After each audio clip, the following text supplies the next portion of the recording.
La petite entreprise de Carlos Gonçalves ne connaît pas la crise. Cela fait presque 30 ans que cet ancien fraiseur de Michelin s'est lancé dans le recyclage de pneus. Dans son usine de Reignac-sur-Indre, ce sont chaque année 18 000 tonnes qui sont acheminées, provenant de 12 départements différents. Ici, chaque pièce est vérifiée une à une. Là, on regarde la bande de roulement, voir si elle est encore en état. Donc là, en l'occurrence, le pneu est complètement usé. Et on garde l'intérieur pour voir s'il n'y a pas de problème particulier. Donc défaut d'amortisseur au niveau de la bande de roulement, ou alors à l'intérieur, roulage à plat. Si certains sont encore bons pour rouler, ils sont alors testés et revendus parfois à l'export vers plus de 50 pays à travers le monde. Les autres finissent sur cette machine pour y être broyés en petits morceaux. Du pneu de karting au pneu de poids lourd, tout y passe.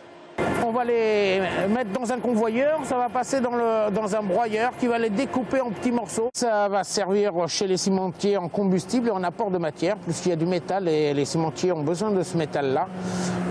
Ça part en Suède aussi dans une chaufferie pour alimenter tout un quartier.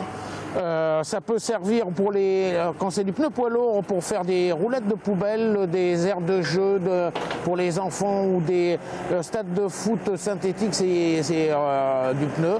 Ou les pistes d'athlétisme, c'est du pneu. Voilà. Au fil des années, Mégapneu est devenu la référence en matière de recyclage. C'est d'ailleurs la seule entreprise en région centre dans ce domaine. Et preuve que la SARL de Reignac se porte bien, elle affiche une croissance du chiffre d'affaires à 2 chiffres et compte aujourd'hui 35 salariés.